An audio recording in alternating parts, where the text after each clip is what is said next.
बाहर से देखने पर सब कुछ एकदम शानदार लगता है ना। दुनिया की सबसे तेजी से बढ़ती इकोनॉमी, रिकॉर्ड तोड़ते जीडीपी के आंकड़े और हर तरफ बस विकास की चर्चा। लेकिन आज हम जिस डेटा का विश्लेषण करने वाले हैं वो एक बिल्कुल अलग ही कहानी बयां कर रहा है। एक ऐसा आर्थिक टाइम बॉम्ब जो लगातार टिक टिक कर रहा है। तो चलिए सीधे डेटा के पीछे छिपी उस हकीकत को डिकोड करते हैं जो सीधा हमारी और आपकी जेब से जुड़ी है। $1 के मुकाबले 150 रुपए। ये सुनकर शायद पहली बार में किसी को भी मजाक लगे, लेकिन अर्थशास्त्र और जियोपॉलिटिक्स के जानकारों के डेटा मॉडल से निकला ये प्रिडिक्शन बहुत ही गंभीर है। आज ये भले ही नामुमकिन सा लगे, लेकिन जब हम इसके पीछे की असल कमियों को समझेंगे तो सच्चाई काफी हैरान करने वाली होगी। ये कोई हवा में तीर नहीं है। और 150 रुपए प्रति डॉलर के इस बड़े झटके के साथ ही एक और कड़वा सच सामने आता है। ज्यादातर भारतीय कभी अपना घर नहीं खरीद पाएंगे। एक मिडिल क्लास इंसान का वो सबसे बड़ा सपना बस एक सपना ही बनकर रह जाएगा। दिन रात की मेहनत के बाद भी वो घर लगातार दूर होता जा रहा है। लेकिन ऐसा क्यों हो रहा है? ये दोनों चौंकाने वाली बातें आपस में कैसे जुड़ी हैं?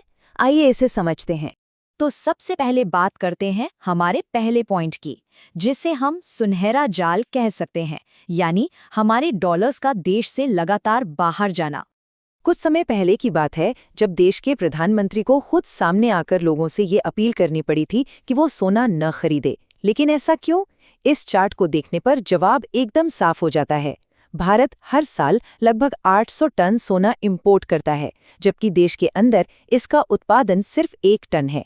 800 और 1 का ये अंतर बहुत बड़ा है। 800 टन! जरा इस वॉल्यूम के बारे में सोचिए। जब इतना भारी मात्रा में सोना बाहर से मंगाया जाता है तो उसका पेमेंट रुपए में नहीं बल्कि डॉलर्स में होता है। इसका सीधा सा मतलब ये है कि हमारी अर्थव्यवस्था से हर साल बेशुमार पैसा डॉलर्स के रूप में लगातार बाहर बह रहा है। अब सबसे बड़ा सवाल ये है कि जब रुपए की कीमत गिरती है तो इसका असर क्या होता है? इसका असर ये होता है कि इस 800 टन सोने का इंपोर्ट बिल और भी ज्यादा भयानक हो जाता है। अगर सोने की इंटरनेशनल कीमत वही रहे लेकिन रुपया कमजोर हो जाए तो उसी 1 ग्राम सोने के लिए हमें कहीं ज्यादा पैसे चुकाने पड़ते हैं। इकोनॉमी पर दबाव बढ़ता ही जाता है। अब आते हैं दूसरे अहम पहलू पर। यह है निर्यात का भ्रम और कमजोर करेंसी का वो मिथक जिसे अक्सर सच मान लिया जाता है।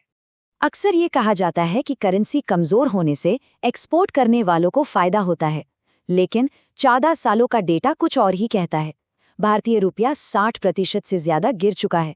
अगर वो मिथक सच होता तो एक्सपोर्ट आसमान छू रहा होता, लेकिन असलियत में जीडीपी के प्रतिशत के रूप में हमारा एक्सपोर्ट 25% से गिरकर 21% पर आ गया है। वहीं दूसरी तरफ वियतनाम का उदाहरण लेते हैं। वो अपनी करेंसी को एक तय प्लान के तहत सिर्फ 3% कम करते हैं और उनका एक्सपोर्ट सालाना 14% की दर से बढ़ रहा है। तो फिर हमारा एक्सपोर्ट बढ़ क्यों नहीं रहा? इसका सीधा जवाब है हमारी सप्लाई चेन में गहराई का ना होना। इस फार्मा ट्रैप को ही देख लीजिए। दुनिया की फार्मेसी होने के दावों के बीच सच ये है कि दवाइयों का 90% कच्चा माल और 70% एपीआई चीन से आता है। जब यहाँ लोकल प्रोडक्शन को बढ़ावा देने की कोशिश हुई तो चीन ने तुरंत अपनी कीमतें 40% तक गिरा दी। हमारे घरेलू निर्माता उस कीमत पर टिक ही नहीं पाए। जब तक हम कच्चा माल खुद नहीं बनाएंगे ये निर्भरता बनी रहेगी। चलिए आगे बढ़ते हैं तीसरे बिंदु की तरफ। ये है महंगाई का वो धोखा जो सरकारी आंकड़ों के पीछे बड़ी सफाई से छिप जाता है। भारत तेजी से बढ़ती अर्थव्यवस्था तो है, लेकिन फिर भी हर साल जेब पहले से ज्यादा खाली क्यों महसूस होती है? इसका जवाब है कंज्यूमर प्राइस इंडेक्स यानी सीपीआई। हमारी आधिकारिक महंगाई दर इसी पर मापी जाती है। लेकिन हैरानी की बात यह है कि इसमें 46% हिस्सा सिर्फ और सिर्फ खाने पीने की चीजों का है। ये आज भी 2011 के ढांचे पर चल रहा है। आज के इस डिजिटल और आधुनिक दौर में ये इंडेक्स एक मिडिल क्लास परिवार के असली खर्चों को पूरी तरह से इग्नोर कर देता है। असल में राजनीतिक प्राथमिकताएं भी इस इंडेक्स को बहुत प्रभावित करती हैं। चुनाव अक्सर प्याज के भाव पर लड़े जाते हैं, इसलिए सीपीआई में प्याज को बहुत ज्यादा अहमियत दी जाती है। लेकिन बच्चों की स्कूल की फीस का क्या, जो हर साल 15 से 20% बढ़ जाती है? या फिर इलाज का वो खर्च जो आसमान छू रहा है? सरकारी कैलकुलेटर में इनका वजन न के बराबर है। इसे एक छोटे से उदाहरण से समझते हैं। मेडिकल डायग्नोस्टिक्स यानी खून की जांच और अलग अलग टेस्ट्स का बाजार भारत में करीब $15 बिलियन का है। $15 बिलियन। और ताज्जुब की बात यह है कि लंबे समय तक इस भारी भरकम खर्चे को आधिकारिक महंगाई की गिनती में शामिल तक नहीं किया गया था।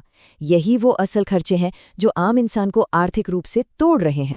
और अब बात करते हैं चौथे पॉइंट की। ये है वो टूटता हुआ घर का सपना जो अब पहुंच से बहुत दूर जा चुका है। अपने खुद के घर का सपना हर कमाने वाले इंसान का होता है, लेकिन मार्केट की हकीकत कुछ और ही है।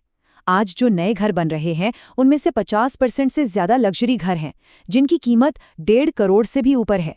मिडिल क्लास के लिए जो अफोर्डेबल घर होते हैं वो सिर्फ 12% हैं। बिल्डर्स सिर्फ उन लोगों के लिए घर बना रहे हैं जिनके पास लगाने के लिए बहुत सारा पैसा है, ना कि उन लोगों के लिए जिन्हें सच में रहने के लिए एक छत चाहिए।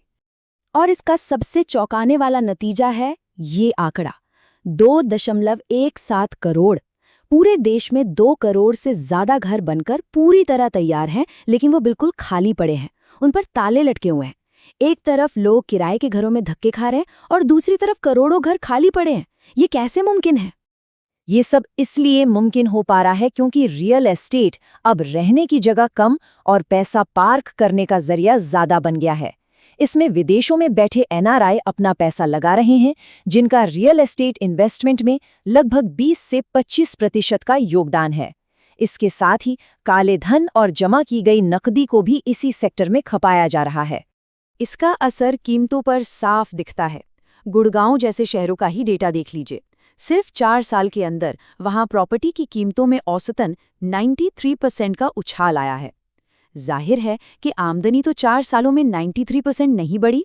इसीलिए एक आम इंसान के लिए अब एक छोटा सा घर खरीदना भी लगभग नामुमकिन होता जा रहा है।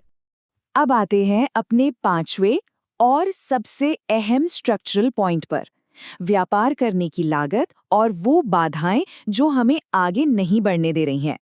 ये सवाल उठना लाजमी है कि हमारे घरेलू उद्योग ज्यादा उत्पादन करके इन समस्याओं को क्यों नहीं सुलझा लेते।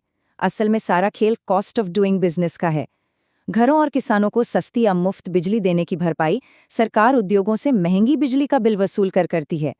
रेजिडेंशियल बिजली 5 से 7 रुपए है तो कमर्शियल बिजली 11 से 17 रुपए प्रति यूनिट तक पहुंच जाती है। इस क्रॉस सब्सिडी के बोझ तले दबकर हमारे उत्पादक दुनिया के बाजार में कैसे टिक पाएंगे? बात सिर्फ बिजली पर खत्म नहीं होती। लॉजिस्टिक्स और ट्रांसपोर्टेशन का खर्च भी बहुत ज्यादा है। ट्रकों में इस्तेमाल होने वाले ईंधन पर भारी टैक्स तो है, लेकिन मैन्युफैक्चरर्स को इसका कोई जीएसटी इनपुट क्रेडिट नहीं मिलता। बड़े प्लेयर्स को तो फिर भी इंसेंटिव मिल जाते हैं, लेकिन जो छोटे और मंझोले व्यापार देश की असल रीढ़ हैं, उनके लिए कोई राहत नहीं है। यही वजह है कि हम अपने ही देश में बाहर से आने वाले सस्ते सामान से मुकाबला हार जाते हैं। तो इन सारी कड़ियों को जोड़ने के बाद हम वापस उसी डरावने आंकड़े पर आ जाते हैं, 150 रुपए प्रति डॉलर। जब देश अपनी जरूरत का सामान खुद नहीं बना पाएगा, जब डॉलर्स का रिसाव लगातार जारी रहेगा और महंगाई सही तरीके से नापी ही नहीं जाएगी, तो रुपए का गिरना कोई एक्सीडेंट नहीं बल्कि एक तय गणित है। तो इस पूरे विश्लेषण के बाद एक बहुत ही चुभने वाला सवाल सामने आता है। अगर बुनियादी ढांचे की ये कमियां कभी ठीक नहीं हुई तो इस देश के मिडिल क्लास का क्या होगा? क्या हम सिर्फ दुनिया के लिए एक बड़ा कंज्यूमर मार्केट बनकर रह जाएंगे, जहां अपने ही देश में घर खरीदना एक सपना मात्र हो? इस बारे में गंभीरता से सोचने की जरूरत है। इस विश्लेषण का हिस्सा बनने के लिए बहुत बहुत शुक्रिया।